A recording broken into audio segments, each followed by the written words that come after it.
how he takes on the masculinity. It's not the stereotypic behaviors, but more of a sense of who he is, basically. I saw it in our own home. I think I've mentioned this already in one of the videos, that when our son was 5 years of age, we would go out to get in the car. We were going, the whole family was going to go to eat. And there are four of us, a boy and a girl, and Shirley and me. And Ryan would very typically say, "Hey, Dad." I'd say, "What?" He'd say, "Us guys will sit in the front seat. The girls will sit in the back seat." Now, he wasn't lording this over his sister and his mother. He was saying, "I'm like you. I'm a guy like you. Us guys are going to sit in the front seat." And that was a healthy thing, you know. He was identifying with me. He's saying, "I want to be a man like you." A little twist on that, my interpretation, the first time I've heard this, I think he was loading it over it. The boy has to feel... Well, I didn't want to say that. Part of being a boy is feeling that being a boy is special. You're lucky to be a boy. And I know that sounds chauvinistic, and we'll teach him later about reality, but right now, at that point, he really needs to feel that it's special. You know what? I affirm that. I went to a hunting trip in South Dakota recently, and there are about 20 people there. And I've done this for 7 or 8 years. I go every year with about 20 guys. And this year was the first year that the women have been invited, and a few sisters. And some of the boys that are invited are pretty young. One of them was 11 years of age, and he deeply resented that. He resented the fact that the women were invited. Now, it made for a very fun trip. You know, some of the women hunted, and some of them stayed in the lodge, but it was neat having them there. So I didn't object to that. But he did, and I understood it. And he felt like, man, this is a guy thing. This is something us guys do together. And he resented the fact that his sister and his mother were invited to come along. And this is why this co-ed activity is really not such a healthy thing, I think. Boys need to be separate to affirm their masculinity. They need to be away from girls, have that distance, so that they can be so solid in their masculinity that then they can return to women, but return to them as men. So it's like a pendulum. You leave the mother, you deepen your sense of masculinity, and then with that, you can return to women and be in relationship with them. All right. Now, the question that begs to be asked is with regard to prevention. You've written a book called Preventing Homosexuality. The question is how? What do you do when a family comes to you and they've got an effeminate boy, he wants to wear girls' clothing, he is beginning to sound and talk and look like a girl? What do you do when the family comes to you?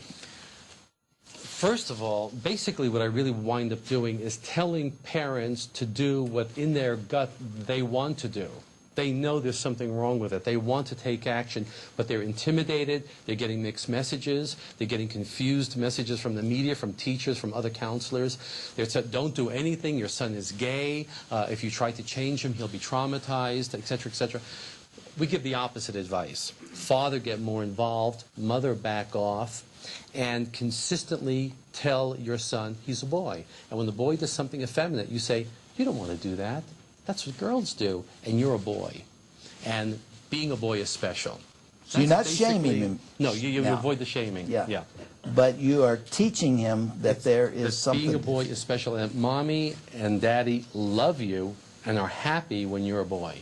And what we can accomplish in 3 or 4 months with the cooperation of mother and father takes years to be done with adult homosexuals. Now, that's a problem for both mothers and fathers. For mothers, they feel rejected when they see their sons pull back. They do. And for fathers, a particular boy might not be a good fit with that father. A particular boy may have a sensitive spirit, may not be able to throw a football, may not sound like a boy, and the tendency of that father is to pull back himself. And if that happens, then the boy is going to gravitate to the safe place. Absolutely. The father has to go against his inclination to be turned off by the boy's effeminacy. And, you know, we talk about how the mothers are resistant to give up their sons, but I can tell you, I'm glad I have an opportunity to do it on video, the fathers are the most resistant. Mothers, if you give them a program, they'll do it.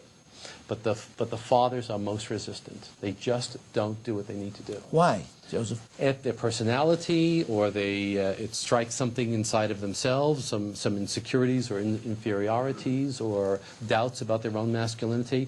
But even though these fathers are shocked when I tell them that there's statistically a 75% correlation between boyhood effeminacy and adult homosexuality or bisexuality or transvestitism. And so they're shocked to hear the statistic, but they just don't do it. And I have to continuously coach these fathers to get involved with their sons and make that emotional connection. I hope you all heard what he just said, because you won't read that anywhere else. Where you have a very effeminate boy who is beginning to show signs of this gender identity crisis. You call it pre-homosexuality. It's a pre-homosexual condition. There is a 75% chance that that boy will go on to develop full-blown homosexuality. Absolutely. Especially if he goes to school and he hears... Oh, then it'll be affirmed. Yeah. And you have a window there that you can deal with it. Absolutely. Can it be prevented? Absolutely. Absolutely. If you have the cooperation of mother and father, if they work together as a parental team, you can turn these boys around in about 3 or 4 months. In my book, Bringing Up Boys, in the chapter called The Origins of Homosexuality, which leans very heavily on Dr. Nicolosi, I quoted a letter that was sent to me a while back from a boy, and this is what he wrote to me, and I would like to read it. He's 13 years old, and I would like you to comment on what's going on here. If you have no compassion for homosexuals, listen to this letter and tell me how you would feel if this was your son. Dear Dr. Dobson, I've been putting this off for a long time, so I'm finally writing you a letter. I'm a 13-year-old boy. I've listened to your tapes preparing for adolescence, but not the complete set.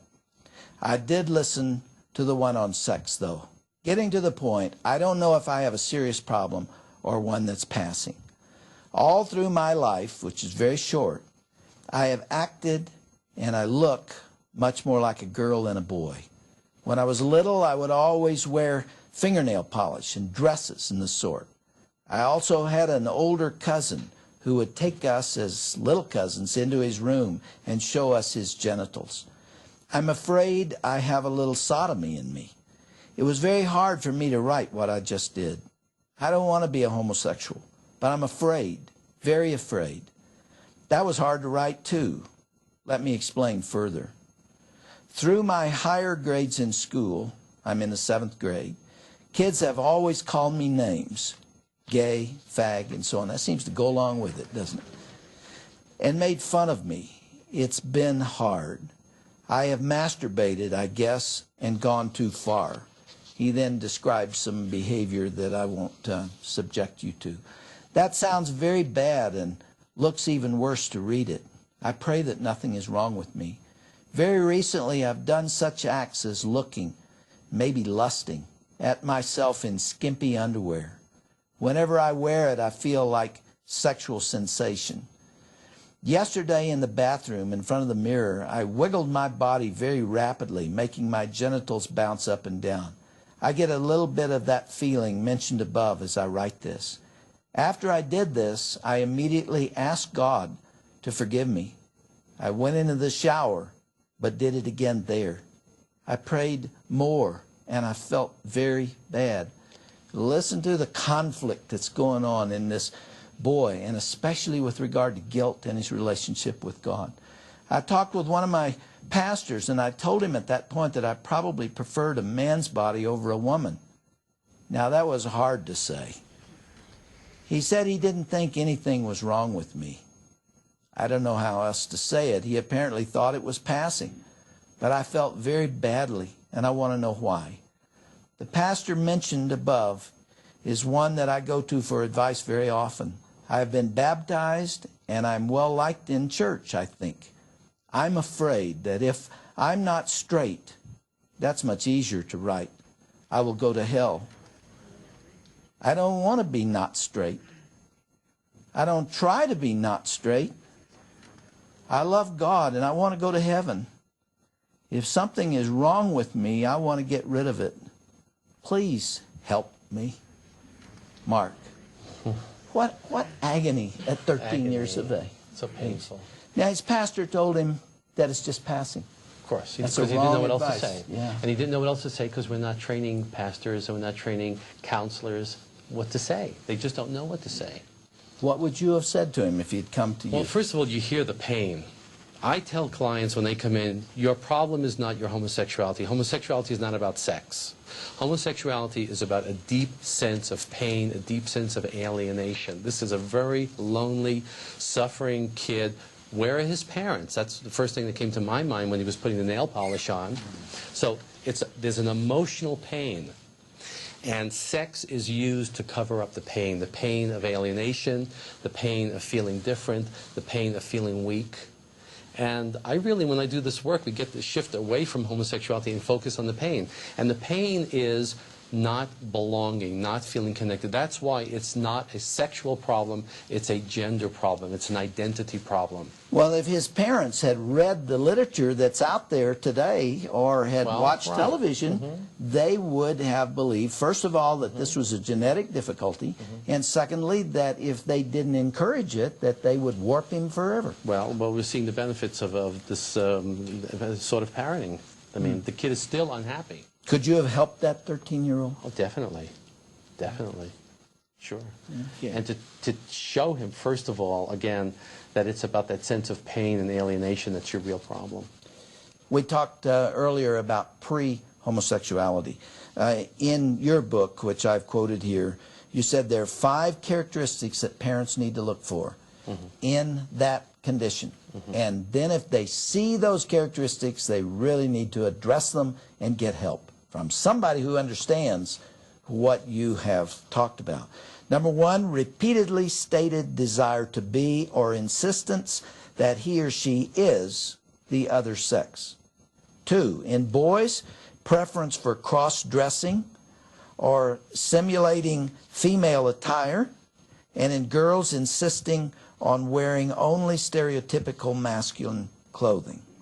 Number 3, strong and persistent preference for cross-sexual roles in make-believe play or persistent fantasies of being the other sex. Number 4, intense desire to participate in stereotypical games and pastimes of the other sex. And number 5, a strong preference for playmates of the other sex. When you see those 5, there's a problem developing. Big problem.